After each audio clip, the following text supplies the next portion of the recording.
ಅದೆಲ್ಲ ಊರ್ದು ಪನೋತಿ ದೂರ ಆಗ್ತದೆ ಅವ್ರದ್ದು ಒಂದು ನಮ್ಗೆ ಗೊತ್ತಿಲ್ಲ ಅಷ್ಟು ಇದು ನಡ್ಕೊಂಡು ತಗೊಂಡ್ಬರ್ತಾರೆ ರಾತ್ರಿ ಟೈಮ್ನಾಗ. ಇಲ್ಲೊಂದು ನಡ್ಕೊಂಡು ಶಿರಾಲಿ ಹೋಗ್ತೀವಿ, ಮುರುಡೇಶ್ವರ ಕಾಯ್ಕಿನಿ ಅಲ್ಲಿ ಹೋಗಿ ಕುಮಟಾ ಲಾಸ್ಟ್ ಸಿರ್ಸಿ ಮಾರಿಕಾಂಬಾ ಜಾತ್ರೆಗೆ ಇದು ಹೋಗಿ ಮುಟ್ಟುದು. ಹಿಂದೂ ಧಾರ್ಮಿಕ ಸಂಸ್ಥೆ ಅದು ಉಂಟು, ಅದ್ರ ಬಗ್ಗೆ ನಮಗೇನು ಬೇಜಾರಿಲ್ಲ. ರಾತ್ರಿ ಕೆಲವು ಹಿಂದೂ ಸಂಘಟನೆ ಹುಡುಗರು ಅದು ಮೂರ್ತಿ ತೆಗಿಲಿಕ್ಕೆ ಬಂದು ನಾನೇ ಸ್ವಂತ 2 ಗಂಟೆ ರಾತ್ರಿಗೆ ಹಿಡಿದು ಪೊಲೀಸ್ಗೆ ಕೊಟ್ಟು ಅವ್ರ ಮೇಲೆ FIR ಆಗಿದೆ. ಒಳ್ಳೆ ಪ್ರೀತಿ ಇದೆ, ವಿಶ್ವಾಸದಲ್ಲಿ ಇದ್ದೀವಿ ನಾವೆಲ್ಲ ಹಿಂದೂ ಸಮಾಜದವರು. ಬಾಕಿ ಕೆಲವರು ಹುಳೆಯವರು ಇರ್ತದೆ 1-2, ಬಾಕಿ ಜನರಲ್ಲಿ ಹಿಂದೂ ಮುಸ್ಲಿಂ ಒಳ್ಳೆ ಬಾಂಧವ್ಯನಲ್ಲಿ ಇದ್ದೀವಿ. ಭಟ್ಕಳದ ಒಳ್ಳೆ ಹೆಸರು ಉಂಟು. ಬಸ್ ನಾವು ದೇವರ ಹತ್ರ ಅಷ್ಟೇ ಬೇಡ್ಕೊಂತಿಲ್ಲ, ಅಲ್ಲ ಹತ್ರ ಎಲ್ಲ ಶಾಂತಿನಲ್ಲೇ ಎಲ್ಲ ಕೆಲಸ ಆಗಬೇಕು ಅಂತ. ಇವತ್ತೇ ಯಾವುದು ಭಟ್ಕಳನಲ್ಲಿ ಘಟನೆ ಆಗಿದೆ, ಅದು ನ್ಯಾಷನಲ್ ಹೈವೇದು ಘಟನೆ. ಅದು ನಮ್ಮ ಹೆಸರು ಇನಾಯತುಲ್ಲಾ ಶಾಬಂದ್ರಿ, ನಾವು ತಂಜೀಮ್ ಅಧ್ಯಕ್ಷ. ನಾನು ನ್ಯಾಷನಲ್ ಹೈವೇ ರೋಡ್ನಲ್ಲಿ ಒಂದು ಕಟ್ಟೆ ಇತ್ತು, ಮರುವಿನ ಕಟ್ಟೆ ಅಂತ, ಒಂದು ಹಳೆ ಕಟ್ಟೆ. ಅದು ಅಲ್ಲಿ ಒಂದು ವರ್ಷಕ್ಕೆ ಒಂದ್ಸಲ ಪೂಜೆ ಮಾಡ್ತಾರೆ ಅವರು ಹಿಂದೂ ಸಮಾಜವರು. ಅದಕ್ಕೆ ನಮಗೆ ಏನು ಬೇಜಾರಿಲ್ಲ, ಏನಿಲ್ಲ. ಅವ್ರದ್ದು ನ್ಯಾಷನಲ್ ಹೈವೇದು ಅದು ತೆಗಿಬೇಕಾಯ್ತು. ಆ್ಯಕ್ಚುಲಿ ಇವರು ಏನು ಡಿಮ್ಯಾಂಡ್ ಮಾಡೋದು, ನಮ್ಮ ಹಿಂದೂ ಸಂಘಟನೆ ಅದು ತೆಗೆದು ನಮಗೆ ಶಿಫ್ಟ್ ಮಾಡಿಕೊಡಿ ಬೇರೆ ಜಾಗ ಅಂತ. ಶಿಫ್ಟ್ ಮಾಡಬೇಕಾದ್ರೆ ಬೇರೆ ಜಾಗ ಮುಸ್ಲಿಂ ಜಾಗ, ಅದು 2 ಪ್ಲಾಟ್ ಇತ್ತು. ಆ ಪ್ಲಾಟ್ ಕಾಂಪೌಂಡ್ ಪಕ್ಕದಲ್ಲಿ 8x8 ಫೀಟ್ ಮಾಡಿ ತಹಸೀಲ್ದಾರ್ ಮಾರ್ಕ್ ಮಾಡಿ ಹಿಂದೂ ಸಂಘಟನೆಗೆ ಅಲ್ಲಿ ಪೊಲೀಸ್ ಪ್ರೊಟೆಕ್ಷನ್ ತಗೊಂಡು ಅವ್ರು ಕಟ್ಟಲಿಕ್ಕೆ ಕೊಟ್ಟರು. ಆದ್ದರಿಂದ ಗಲಾಟೆ ಸ್ಟಾರ್ಟ್ ಆಯಿತು. ನಮ್ಮ ಜನ ಇಲ್ಲಿ ಯಾಕೆ ಕಟ್ಟಲಿಕ್ಕೆ ಕೊಟ್ಟಿದ್ವಿ, ನಿಮ್ಮದು ಸುಪ್ರೀಂ ಕೋರ್ಟ್ ಕಾನೂನು ಉಂಟಲ್ಲ, ಸುಪ್ರೀಂ ಕೋರ್ಟ್ನಲ್ಲಿ ಆರ್ಡರ್ ಆಗಿದೆ, ರೂಲಿಂಗ್ ಆಗಿದೆ. ಮತ್ತು ದರ್ಗಾ ಇರಲಿ, ಮಸೀದಿ ಇರಲಿ, ದೇವಸ್ಥಾನ ಇರಲಿ, ಯಾವುದು ನ್ಯಾಷನಲ್ ಹೈವೇ ರೋಡ್ ಬರ್ತದೆ ಅದಕ್ಕೆ ತೆಗಿತೆ. ಮೊನ್ನೆ ಹುಬ್ಳಿನಲ್ಲಿ ಒಂದು ದರ್ಗಾ ತೆಗಿದೆ, ಹುಬ್ಳಿದು ಉದಾಹರಣೆ ಕೊಡ್ತೀನಿ ನಿಮಗೆ. ನಾವು ಅದನ್ನಲ್ಲಿ ನೀವು ಮಾಡಿ, ನಾವು ಹಿಂದೂ ಮುಸ್ಲಿಂ ಒಳ್ಳೆ ರೀತಿಯಲ್ಲಿ ಇತ್ತು. ಆ ಕಟ್ಟೆ ಅಲ್ಲಿ ಸೆಂಟರ್ನಲ್ಲಿ ಬಂದಿರೋ ನಮಗೇನು ಬೇಜಾರಿಲ್ಲ ಇತ್ತು. ಕಟ್ಟೆ ಸೆಂಟರ್ನಲ್ಲಿ ಬಂದೆ ಒಂದು ಕಡೆ ಗಾಡಿ ಬರೋದು, ಒಂದು ಕಡೆ ಹೋಗೋದು, ನಮಗೇನು ಪ್ರಾಬ್ಲಮ್ ಆಗೋದಿಲ್ಲ ಇತ್ತು. ಆಲ್ರೆಡಿ ಕುಮಟಾನಲ್ಲಿ ಸಣ್ಣ ಕಟ್ಟೆ ಇದ್ದೆ, ಮಂದಿರ ಸಣ್ಣ, ಆ ಟೈಮ್ನಲ್ಲಿ ಇದ್ದೆ, ನಮಗೇನು ಬೇಜಾರಿಲ್ಲ ಇತ್ತು.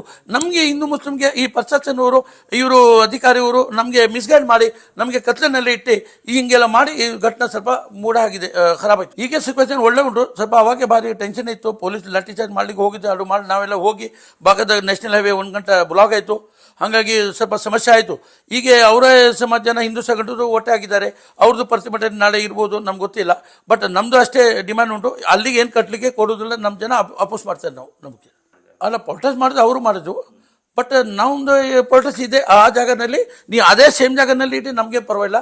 ನಮ್ಮ ಮುಸ್ಲಿಂ ಜಾಗ ಕಾಂಪೌಂಡ್ ಎದುರಿಗೆ ಆ ಫುಟ್ಬಾಲ್ ಉಂಟು ಗೌರ್ಮೆಂಟ್, ಆಡಲಿಕ್ಕೆ ಕಟ್ಟಲಿಕ್ಕೆ ಇಲ್ಲ ಅಂತ ನಮ್ಮದು ಬೇಡಿಕೆ. ಈ ಮಧ್ಯಾಹ್ನದಲ್ಲಿ ಮತ್ತೆ ನಮ್ಮ ಜಮೀರ್ ಅಹಮದ್ ಫೋನ್ ಬಂತು ನಮಗೆ, ಮತ್ತು ಸಿದ್ದರಾಮಯ್ಯರು ಜೊತೆ ಇದ್ದಾರೆ. ಮತ್ತು ನಮ್ಮ ಭಟ್ಕಳದ ಅಪ್ಡೇಟ್ಗಳಿಗೆ ಇನಾಯತುಲ್ಲಾ ನಿಮ್ಮ ಹತ್ರ ಮಾತಾಡೋ, ನಮ್ಮ ಹತ್ರ ಡೀಟೇಲ್ ಮಾತಾಡೋ, ನಾವು ಡೀಟೇಲ್ ಅಪ್ಡೇಟ್ ಕೊಟ್ಟಿದ್ವಿ.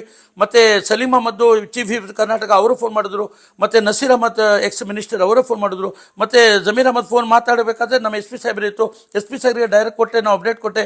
ಅವರು ಜಮೀರ್ ಜೊತೆ ಮಾತಾಡಿದ್ರು, ಅವರು ಶಾಂತಿಗೆ ಮಾಡಲಿಕ್ಕೆ ಅಪೀಲ್ ಮಾಡಿದ್ರು. ನಾನು ಮ್ಯಾಕ್ಸಿಮಮ್ ಟ್ರೈ ಮಾಡ್ತೇವೆ, ಎಲ್ಲ ಒಳ್ಳೆ ಆಗ್ತದೆ ಸರ್, ಹಬ್ಬನೂ ಉಂಟು, ಎಲ್ಲ ರೀತಿಯಲ್ಲಿ ಹೋಗಬೇಕು ಅಂತ ನಮಗೆ ಆದೇಶ ಕೊಟ್ಟವರು. ಎಲ್ಲ ಚೆಂದ ರೀತಿಯಲ್ಲಿ ಹೋಗ್ತೇವೆ ನಾವು. ಕಂಪ್ಲೀಟ್ ಕರ್ನಾಟಕ ಗೌರ್ಮೆಂಟ್ಗೆ ಅಪ್ಡೇಟ್ ಮಾಡಿದ್ವಿ ಸರ್. ಇದು ಹಳೇದು ಉಂಟದು, ಅದು ಏನು ಆ್ಯಕ್ಚುಲ್ ಕಟ್ಟೆ ಇದ್ದರೆ ಹೊಸ ಇದನ್ನಲ್ಲಿ ಅದು ಪದ್ಧತಿ ಉಂಟಂತೆ.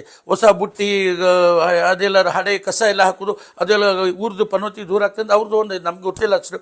ಇದು ನಡ್ಕೊಂಡು ತಗೊಂಡ್ಬರ್ತಾರೆ ರಾತ್ರಿ ಟೈಮ್ನಾಗ. ಇಲ್ಲೊಂದು ನಡ್ಕೊಂಡು ಶಿರಾಲಿ ಹೋಗ್ತೀವಿ, ಮುರುಡೇಶ್ವರ ಕಾಯ್ಕಿನಿ ಅಲ್ಲಿ ಹೋಗಿ ಕುಮಟಾ ಲಾಸ್ಟ್ ಸಿರ್ಸಿ ಮಾರಿಕಾಂಬಾ ಜಾತ್ರೆಗೆ ಇದು ಹೋಗಿ ಮುಟ್ಟುದು. ಹಿಂದೂ ಧಾರ್ಮಿಕ ಸಂಸ್ಥೆ ಅದು ಉಂಟು, ಅದ್ರ ಬಗ್ಗೆ ನಮಗೇನು ಬೇಜಾರಿಲ್ಲ. ಅದಕ್ಕೆ ನಾವು ಬಟ್ ನಮ್ಮದು ಅಷ್ಟೇ ಅಬ್ಜೆಕ್ಷನ್, ಈ ಮುಸ್ಲಿಂ ಏರಿಯಾದು ನಾಳೆ ಹೆಚ್ಚು ಕಡಿಮೆ ಇದೇ ಕಟ್ಟೆ ಇರಬೇಕಾದ್ರೆ ಒಂದ್ಸಲ ರಾತ್ರಿ ಕೆಲವು ಹಿಂದೂ ಸಂಘಟನೆ ಹುಡುಗರು ಅದು ಮೂರ್ತಿ ತೆಗಿಲಿಕ್ಕೆ ಬಂದು ನಾನೇ ಸ್ವಂತ 2 ಗಂಟೆ ರಾತ್ರಿಗೆ ಹಿಡಿದು ಪೊಲೀಸ್ಗೆ ಕೊಟ್ಟು ಅವ್ರ ಮೇಲೆ FIR ಆಗಿದೆ. ಮುಂದೆ ಇಂಥ ಕಟ್ಟೆ ಕಟ್ಟೋದು ಅಲ್ಲಿ ಮುಸ್ಲಿಂ ಏರಿಯಾನಲ್ಲಿ, ಮತ್ತು ನಾಳೆ ಯಾರು ಮಾಸ ಹಾಕೋದು, ಮತ್ತೆ ಏನು ಮಾಡೋದು, ಮತ್ತು ಹಿಂದೂ ಮುಸ್ಲಿಂ ಗಲಾಟೆ ಮಾಡೋದು, ಇನ್ ಫ್ಯೂಚರ್ನಲ್ಲಿ ನಮಗೆ ಪ್ರಾಬ್ಲಮ್ ಉಂಟು. ಅದ್ರ ಸಲುವಾಗಿ ನಾನು ಪ್ರಶಾಸನಗೆ ಮತ್ತು ನಾವು ಕರ್ನಾಟಕ ಸರ್ಕಾರಕ್ಕೆ ಇದೇ ಮನವಿ ಕೊಡ್ತೀವಿ. ನಾವು ಅಲ್ಲಿ ಏನು ಕಟ್ಟೆ ನೀವು ಇದ್ರ ಜಾಗದಲ್ಲಿ ಮಾಡಿ ನಮಗೇನು ಬೇಜಾರಿಲ್ಲ. ಅವರು ಬೇರೆ ಜಾಗ ಶಿಫ್ಟ್ ಮಾಡಿ ನೀವು ಬೇರೆ ಕಡೆ ಎಲ್ಲಿ ಬೇಕಾ ಮಾಡಿ, ನಮ್ದು ಏನು ಅಬ್ಜೆಕ್ಷನ್ ಇಲ್ಲ. ಇಷ್ಟು ಫಸ್ಟನ್ನು ಹೇಳ್ತೀವಿ. ನಾವು ಒಳ್ಳೆ ಪ್ರೀತಿ ಇದೆ, ವಿಶ್ವಾಸದಲ್ಲಿ ಇದ್ದೀವಿ ನಾವೆಲ್ಲ ಹಿಂದೂ ಸಮಾಜದವರು. ಬಾಕಿ ಕೆಲವರು ಹುಳೆಯವರು ಇರ್ತದೆ 1-2, ಬಾಕಿ ಜನರಲ್ಲಿ ಹಿಂದೂ ಮುಸ್ಲಿಂ ಒಳ್ಳೆ ಬಾಂಧವ್ಯನಲ್ಲಿ ಇದ್ದೀವಿ. ಭಟ್ಕಳದ ಒಳ್ಳೆ ಹೆಸರು ಉಂಟು. SP ಮೀಟ್ ಮಾಡಿದ್ರಲ್ಲ, ಬೆಳಗ್ಗೆ ನಾವು SP ಜೊತೆ ಮೀಟ್ ಮಾಡಿದ್ರೆ, ಈಗ ನಾವು SP ಜೊತೆ ಮೀಟ್ ಮಾಡಿ ಎಲ್ಲ ನಾವು ಸಂಪರ್ಕದಲ್ಲಿ ಇರ್ತೀವಿ ನಾವು. ಇಲ್ಲ, ಈಗ ತುರ್ತಿಗೆ ಹಾಲಿ ಸೆಕ್ಷನ್ ಒಳ್ಳೆ ಉಂಟು. ಸೆಕ್ಷನ್ 144 ಧಾರ ಲಾಗು ಆಗಿದೆ. ಮತ್ತು ಶಾಂತಿ ಅಪೀಲ್ ಮಾಡಿದ್ದೀವಿ ಪೊಲೀಸರು. ಮತ್ತು ನಮ್ಮ ಜನ ಎಲ್ಲ ಖಾಲಿ ಆಗಿದೆ. ಮತ್ತು ನಾಳೆಗೆ ಏನೇನಾಗ್ತದೆ ನಾಳೆ ಡೆವಲಪ್ಮೆಂಟ್ ನಾಳೆ ನೋಡಬೇಕು. ಬಸ್ ನಾವು ದೇವರ ಹತ್ರ ಅಷ್ಟೇ ಬೇಡ್ಕೊಂತಿಲ್ಲ, ಅಲ್ಲ ಹತ್ರ ಎಲ್ಲ ಶಾಂತಿನಲ್ಲೇ ಎಲ್ಲ ಕೆಲಸ ಆಗಬೇಕು ಅಂತ. ಇಷ್ಟು ನಮ್ಮ ಜನರಿಗೆ, ನಿಮ್ಮ ಮಾಧ್ಯಮ ಮೂಲಕವಾಗಿ ನಾವು ಎಲ್ಲರಿಗೆ ವಿನಂತಿ ಮಾಡ್ತೇನೆ, ಎಲ್ಲ ಸಮಾಜ ಜನ ಕೂಡಿ ಶಾಂತಿನಲ್ಲಿ ಇರಬೇಕು ಅಂತ ವಿನಂತಿ. ನಮ್ಮ ಕಾರ್ಯಕ್ರಮಗಳನ್ನು ನೀವು ನೋಡ್ತಾ ಇದ್ರೆ ನಮ್ಮ ಚಾನೆಲ್ ಅನ್ನ ಸಬ್ಸ್ಕ್ರೈಬ್ ಮಾಡಿ, ಪಕ್ಕದ ಬೆಲ್ ಐಕಾನ್ ಒತ್ತಿ ನಮ್ಮನ್ನ ಬೆಂಬಲಿಸಿ. ಹಾಗೆ ನಮ್ಮ ಕಾರ್ಯಕ್ರಮಗಳನ್ನ ಲೈಕ್ ಮಾಡಿ, ಕಮೆಂಟ್ ಮಾಡಿ, ಅದನ್ನ ಬೇರೆಯವರಿಗೂ ವಾಟ್ಸ್ಆಪ್ ಮೂಲಕ ಶೇರ್ ಮಾಡಿ. ನೀವು ಹೀಗೆ ಮಾಡಿದಾಗ ನಮ್ಮ ಚಾನೆಲ್ ಮತ್ತಷ್ಟು ಜನರಿಗೆ ತಲುಪಲು ನೀವು ನಮ್ಮೊಂದಿಗೆ ಸಹಕರಿಸಿದ ಹಾಗಾಗುತ್ತೆ. ಇದು ನೀವು ಯಾವುದೇ ಖರ್ಚಿಲ್ಲದೆ ಕೆಲವೇ ಸೆಕೆಂಡುಗಳಲ್ಲಿ ನೀಡಬಹುದಾದ ಸಹಕಾರ.